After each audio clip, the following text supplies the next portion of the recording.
or grab a Coke to find that old VHS.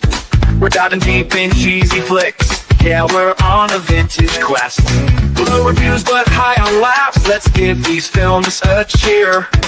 The cult classics, flops, and nuts. There are topics this year. We're the Ejectables, rolling back the years, celebrating movies that no one else cheers. From backhand juice to epic fails, we say it's all good. We're the Ejectables, yeah, we're misunderstood. Welcome to the Ejectables. This is the show where movie enthusiasts Bill and Ian join forces with a weekly rotating guest to celebrate movies that we feel have been unjustly panned by the critics or sadly ignored and forgotten by audiences. Oh, you gonna be all right? Yeah, I'm fine. Okay. It's all right. It's okay. Well, like these movies, we're going to remind people. I'll get over it. But anyway, we have a return guest this week. It's Mike Kendall. No, I didn't say Kendall. I said Kendall. It's Mike Kendall. No, I didn't say Kendall. I said Kendall. He sees more movies than anyone can. Kendall. He's Mike Kendall. Mike Kendall.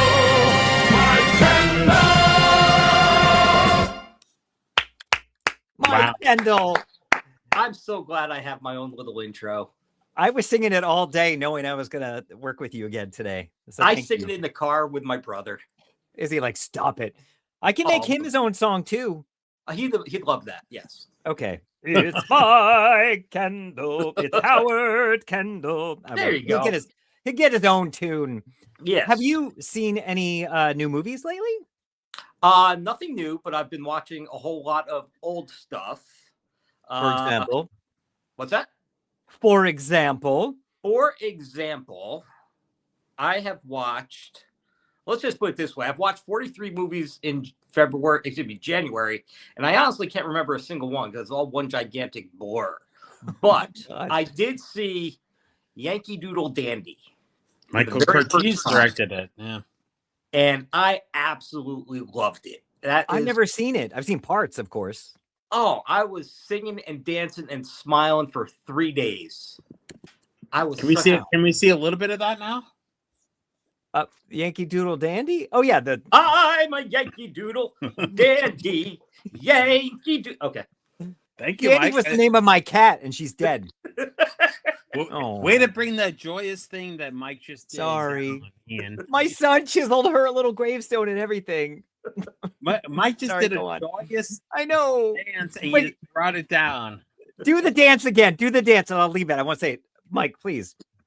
I'm a Yankee Doodle Dandy. Okay. Yay. Then we'll stay there. Well, that's going to live perpetuity on the internet, isn't it? It is. Oh, great. Is there any other movie that compared to that one in these 43 movies you watched in 1 month? Oh yeah, it was a movie called Deepan, which was from, I think it was Nepal, about Burma, I think, something like that, about immigrants that have left the Civil War to try and make a go of it in England and only have it worse there. Oh, geez. Yeah. You brought it even further down than I did with Cats. But I'm smiling. You want me to sing again? Yeah. Sing the song from the movie you just mentioned. Bang, bang. Well, it's more stabby. We are, I don't know if you know, Bill, Mike is coming on to my horror show this week, Jump Scare Rewind, and he chose a movie, which I assume you watched in this bunch of movies you've been watching. I did, yes, actually. Yeah, Possession. It's called Possession. And so he made me watch it. It is crazy. Isn't it, though? I can't wait to talk about that. Like I said, I've got to do a little bit more digging into that because that thing is just wild. I've never seen anything like it. So everyone check out Possession and then watch the other show. There we go. But today we have a special episode, and this is what it's about. You talking to me? Someday a real rain will come and wash all this scum off the street. I'm from down south and I got tobacco in my mouth. But they're gonna let me play baseball. Though I got gonna win. There's no way I'm going down. I don't go down for nobody. You can get further with a kind word and a gun than you can with just a kind word. You didn't get me down, Ray. I know a thing or two about a thing or two. Fuck you. Pay me. I'm funny how? Funny like a clown. I amuse you. I'm gonna work 50 times harder. And I'm gonna be 50 times more famous than you. Oh yeah, boy. It's the Robert De Niro episode, yo. Wow. That's an awesome new rap song. I'm starting to get worried about you, Ian. That wasn't me. That wasn't, I think actually Mike recorded that for us. You hear that thing? I got tobacco in my mouth. I'm from down south. They're going to let me play baseball. Oh, so I got cancer. You guys keep talking. I forgot to get something on. What? Okay, so Mike, what's going on? Nothing. Just working and watching movies. That's it. Yeah. How about you? What did you do today? I walked my dogs and I finished one movie I have to watch for next week. Spoiler alert. It's Free Jack. Oh yeah, with the one with Mick Jagger and Emilio Estevez. Yeah, have you seen it?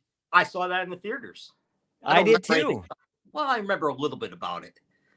I remembered not liking it, and it hasn't changed. Yeah, no. I just wish I could remember everything that I've watched. And, it goes in one eyeball and out the other eyeball, I guess.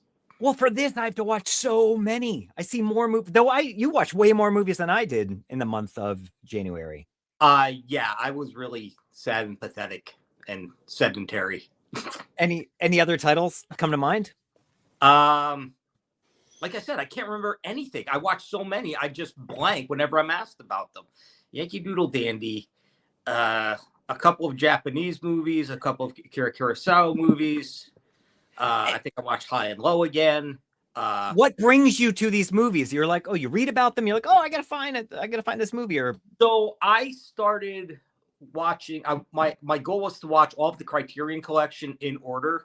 And I was like, well, yeah, right.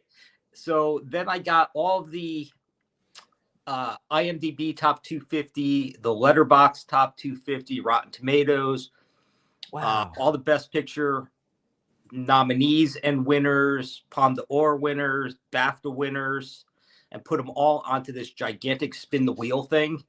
Oh, that's amazing. And just whatever pops up. So yeah, it's a whole lot of stuff from all over the place. 12 Years a Slave, which I hadn't watched in a long time. That was a couple of days. That's a laugh riot. Oh yeah. Funny stuff. Oh. Yeah. Sorry. Not funny. Bill. So Mike, what movie did you pick? Oh, wait a minute. We don't just My pop was a cop. 20 years. It's his favorite drink. He's on stakeout. Do not eject. Do not eject. Do not eject this. I learned that in prison, you like? White trash piece of shit. Wow, the opera singer knows it's our theme of the week, De Niro. So what movie did you pick? So this week I picked from 1981 Martin Scorsese's The King of Comedy.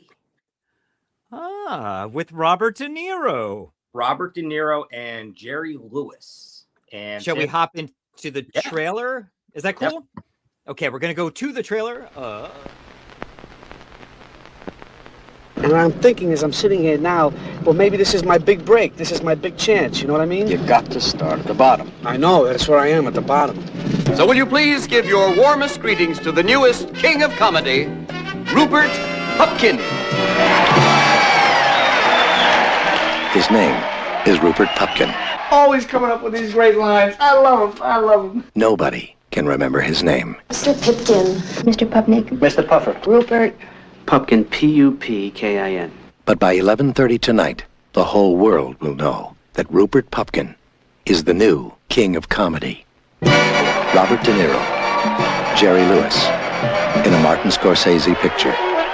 The King of Comedy. So Mike Kendall, why this movie? So it's a Martin Scorsese film that I think is highly, highly underrated. but I think it's one of his best of all time. I think the only one that might be better than that is Taxi Driver. And there are a lot of corollaries between it and Taxi Driver, and I think that everybody should see it. That's a big thing to say about it, and I actually would agree. Bill knows I'm not a huge De Niro fan. I'm not De Niro. I mean, Scorsese fan. Right. And this is definitely at the top of my Scorsese picks now. It's so good. I'd never seen the whole movie before. Really? Yeah. Wow. Great. I've seen parts of it, but I was like, oh, this isn't funny when I was young. So they wrote about this movie in Easy Rider, Raging Bulls. And it was near the end of Scorsese's heavy drug period, and he couldn't function. And it took him a year and a half to edit the movie because he was in major medical distress from all the drugs he was doing. So they were paying interest on the print. So finally someone had to say, like, look, dude, you're going to have to get it together. And this movie, and this was a gigantic failure. This started him doing After Hours. He had to totally restart his career. Right. Making movies and this one almost finished him. And so Ian, do you want to show the famous background actor? Oh, sure. A comedy show of my own. The Rupert Pupkin Show. Everything. And all that leads in one direction. So that is Maury from Goodfellas. Yeah. Yes, and that's De Niro's friend. So everyone that has seen this movie has asked Scorsese, what the fuck is this? Like, what is going on? Right. And so you can see the deleted scenes on YouTube. He's trying to pick up this girl, and I guess that date goes bad. So he forces her to go back to her place. I mean, his place where he's very lecherous and gross and stuff like that. And so he's in the background trying to try to make De Niro a complete fool. That's why he's doing all those crazy hand moves and stuff like that. But when you watch it, you go, what the hell is this? But you can watch the deleted scenes on YouTube because it's this total mess of a production. He didn't want to do it. He felt like he was forced to do it by De Niro. But in a sense, it gave a rebirth to some of the greatest filmmaking in history. I love the movie. I think it's fantastic. I think it's ahead of his time, especially about celebrity culture. Jerry Lewis, I mean, he's never been better. Right. And there's so many things is emulated from this, like in the Joker, it's like kind of the same set and stuff like that. It's unrelenting how, Sandra Bernhard is amazing in it. She was great in this. Yeah. And that's his mom that's yelling to Rupert above. That's Scorsese's actual mom also. So right. Wow. This is one was in there. His brother was in there too. Yeah. It's one of my favorite picks, so I know all about it. I love that we never saw the mom too. That was cool. And Lewis was great. I was saying to Mike that he has such a reputation for being such a jerk, and he was so good in this. Yeah. So that scene where, like, can you talk to my with the payphone? That actually happened to Jerry Lewis, and they put it in the movie. Oh, really? Yeah. I hope he gets cancer. Yeah. Yeah. Yeah. Yeah. This is a great pick. I'm so glad you forced me to watch it. So thanks, Mike. Well, I'm glad you liked it. That's anything else anyone knows to pick a movie that doesn't many people know about that would eject. Right. I would never reject it now. Are you talking to me? Are you talking to me? Are you talking to me? Well, I'm the only one here. So you must be talking to me. And you are lying! Do not eject! Do not eject! Do not eject this! Now catch Moose and Squirrel, and next time use the CDI on them! Wow. I know the opera singer wanted me to choose that movie, which is the Bullwinkle movie, but I just couldn't find it. Otherwise, I would have chosen it. So instead, I chose Michael Caton Jones' This Boy's Life with Robert De Niro and Leo DiCaprio from 1993. And here is a trailer.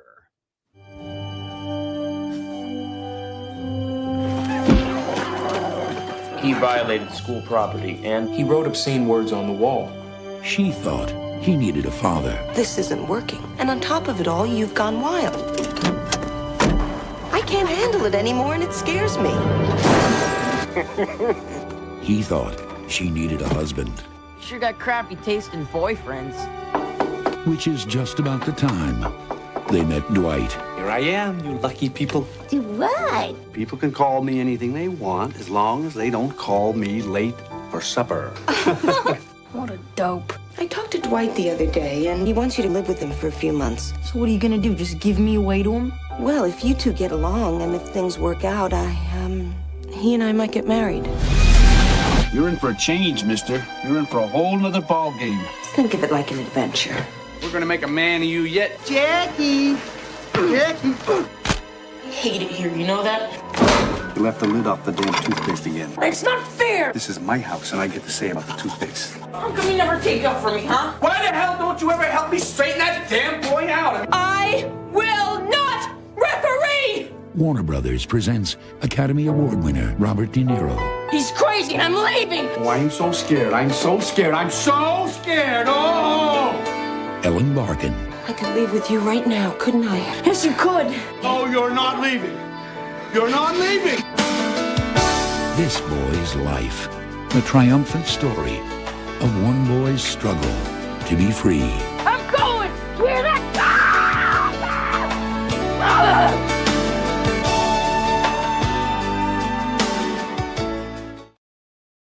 This is one of my favorite movies from the 90s. I don't know if it's because I grew up with a single mom, had a couple of not so charming stepfathers. So I'm sure that played a part into it, but I just think it's so well made. The acting, Robert De Niro is amazing. I think for me, it remains one of my favorite DiCaprio performances. And Ellen Barkin, I've never noticed how amazing she was until I watched it this time. She's great. It easily could have been a Lifetime type movie, but I think in the hands, this director, Carter Burwell's music, and these performances, I think it's just a beautiful film. What do you think, Mike?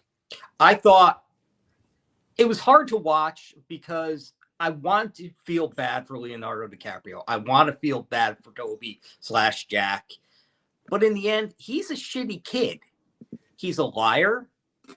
He manipulates. He wants to be better, but he doesn't want to get better.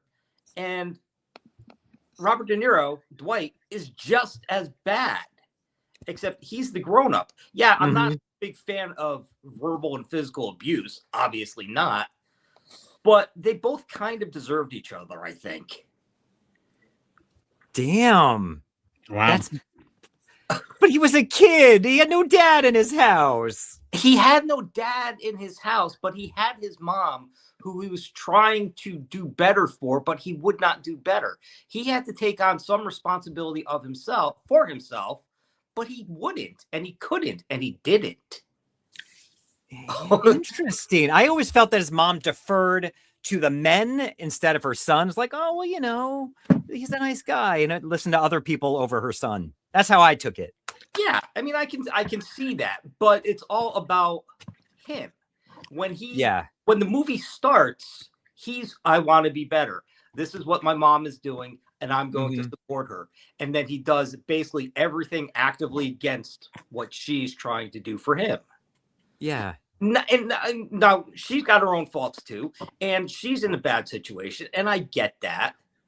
So she's trying to do right by him, but he's not helping her at all. Yeah.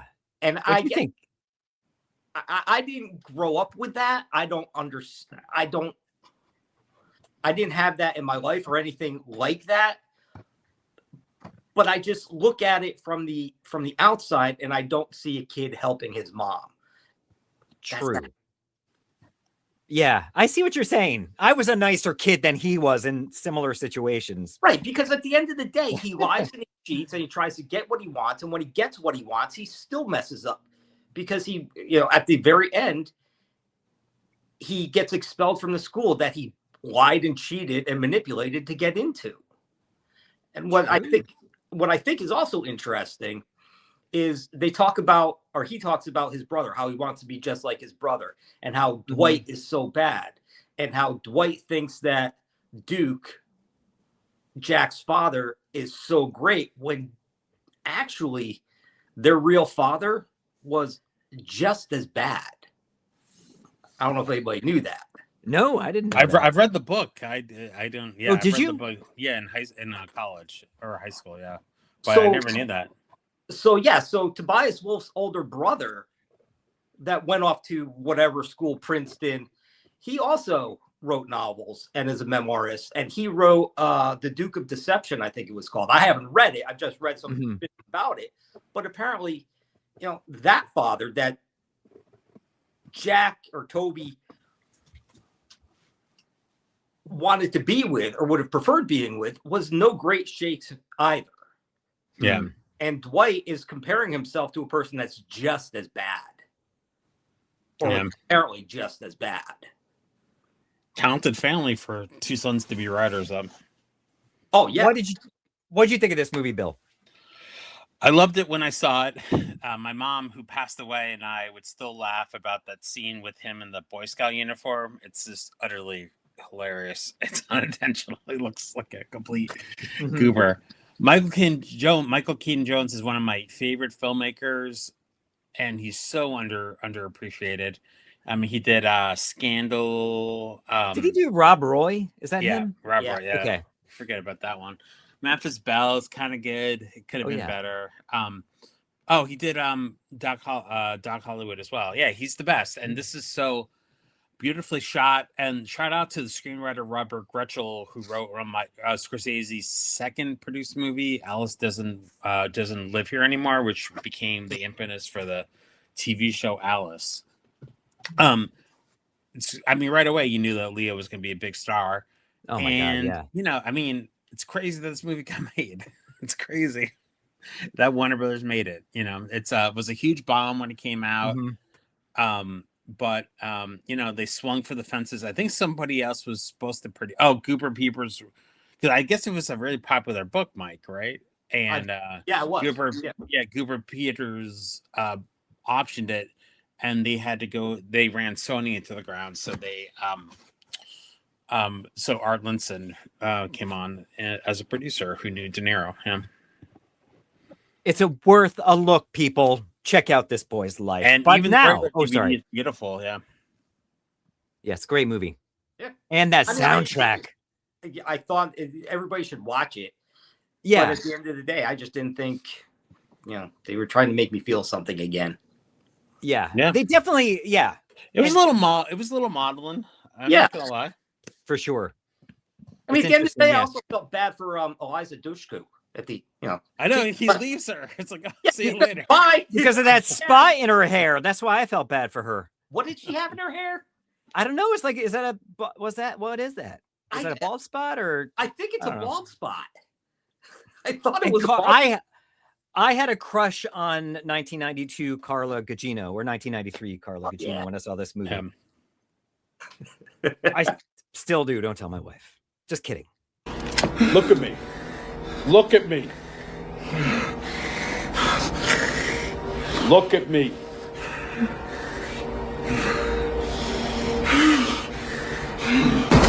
not eject. Do not eject. Do not eject this.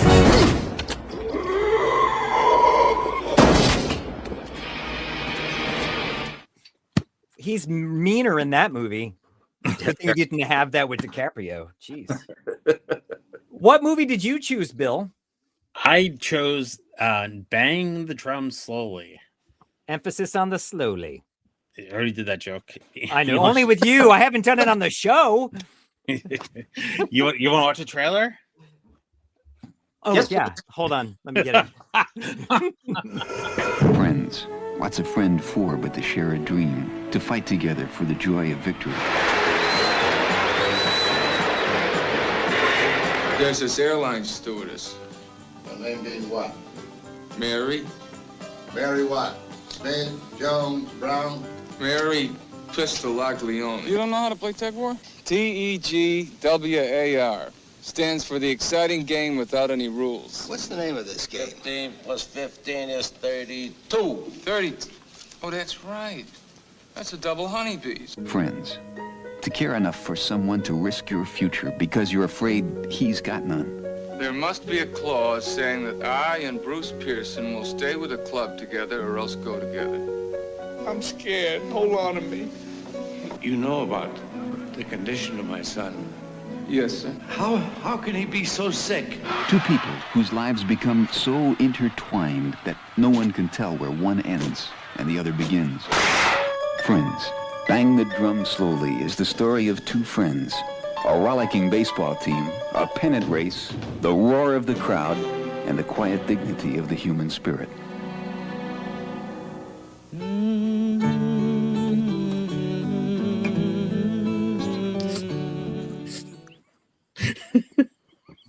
Ian, Oh, the trailer ended.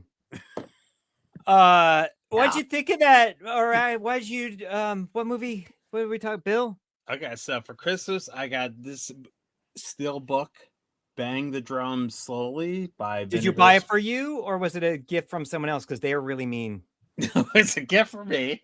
Okay. For Christmas. It's a 4K DVD. Why do you hate yourself so much? And then there's a nice little book about it. Yeah, so I'm gonna be honest. I chose a movie the again for all his terror. I paid a movie. Is it a revenge pick?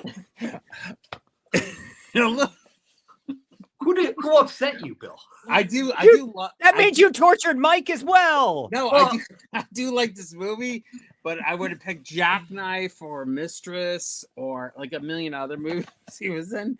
But I knew that this would make Ian crazy. I like good movies. And I don't even know how this got good reviews in its day. But I watched it with my dad. I'm a New York Yankee fan, and forever I thought it had the Yankee logo to the New York Mammoths, which doesn't really make sense. Pacino said this is one of his favorite movies of all time. He was supposed to star in it. I think he got the offer for The Godfather. Instead, it's Super 1971. I knew Ian would hate it because it's about sports and that it's like looks like it was shot on Scotch tape. And I'm okay with those. Well, for the Scotch tape thing, I'm okay with.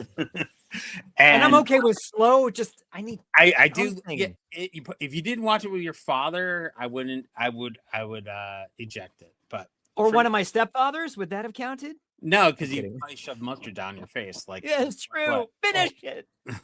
It was weed germ. It made me. Yeah, It is a famous book. It is a great movie. But yeah, I did to destroy Ian.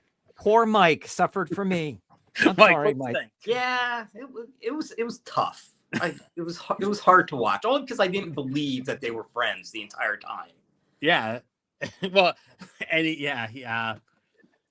I mean, and like no one has a bad bone in their body. It's like all altruistic. Right. Yeah. But you know, it's a time capsule of its time. I'm sorry, Mike. Go on. I mean, it's a great camaraderie movie about the whole team. I just didn't buy it between Robert De Niro and Michael Mario. Yeah, there was not. Go ahead. There was just seemed to be, like you said, like I love the idea of what he was doing for his teammates. It's like the gesture, the idea of the plot that should be there. I love that idea. It seems like, oh, that's nice. That's moving. The movie doesn't represent that at all. I know, but it's 1971 and 1972. I know, but like Electric Light and Blue. I mean, there's that's later. The Godfather. There's other movies right around that time that Godfather changed the world. No, but this is all around the same time, and those have like a plot. It's not though. It's like a '60s movie. Even like Goodbye Columbus, which is based on the Philip Roth book, there's a cheesiness about it, you know.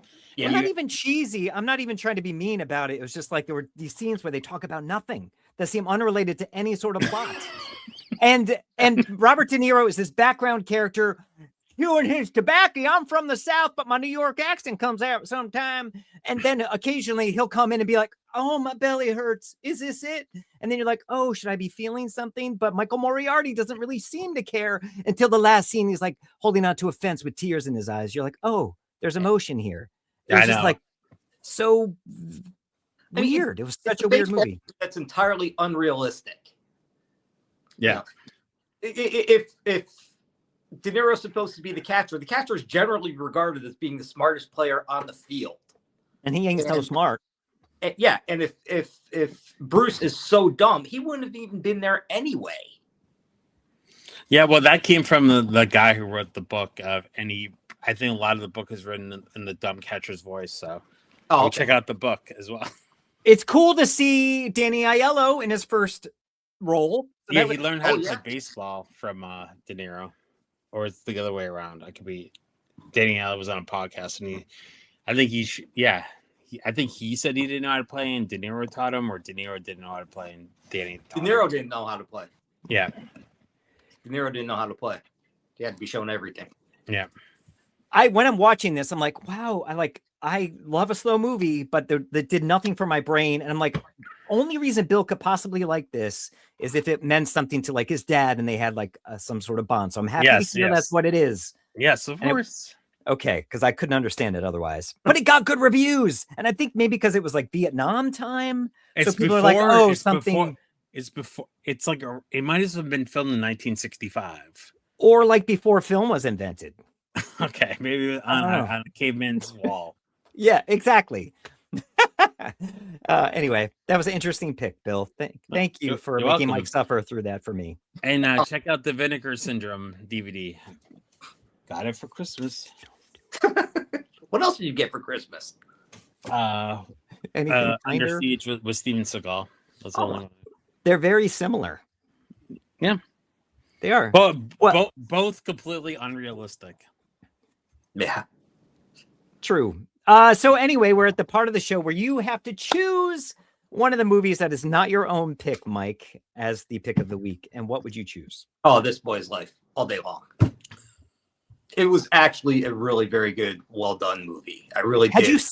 Had you seen it before? Oh yeah. Oh, okay. Yeah. And I felt the same way then, but I still think it's a great movie. You got good taste. Thanks. Bill, what do you choose? Oh, a King comedy. I do too. You know what that means? What's it mean? Show him. Bill, show him. You win something. He wins. All right. It is. You got it? It's a Mario. Ah! He's got a mustache now. He's got the mustache. Oh, sorry, is that offensive? You should put highlights in it. Frosting. There you go. Oh yeah. And next time, when you come back for our next work episode. on that, please. So you can find these movies. This Boy's Life, it can be found on Plex and on Tubi, or you can rent it on Prime or iTunes. King of Comedy can be found on Prime and Plex. And like Bill said, you can get the 4K Blu-ray of your pillow. And also it is rentable. Okay. Sorry, that's not nice. Better than Ambien. Yeah, you're probably maybe not. Anyway, Mike, thank you so much for your time and for watching these. Wait, I have to ask you a question. What's that? Did you watch Bang the Drum Slowly like 50 times like you do when you come on our shows? Twice.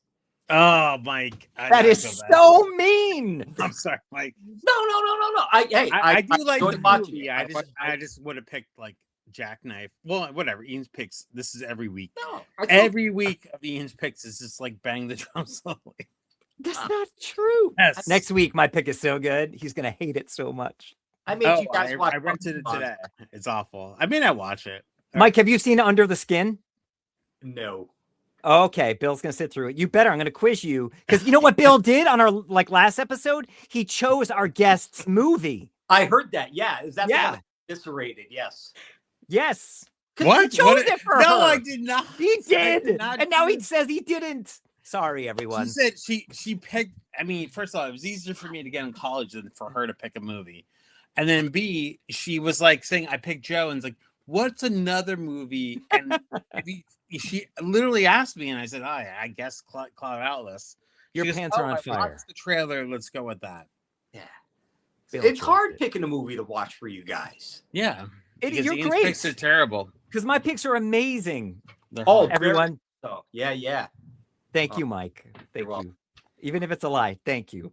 No Everyone problem. like, share, tell your friends, and we can get to 50 viewers. We can do it. Anyway, Mike, hang on for a second. Goodbye. Thank you, guys. Everyone else. Ejectables, yeah, we're misunderstood.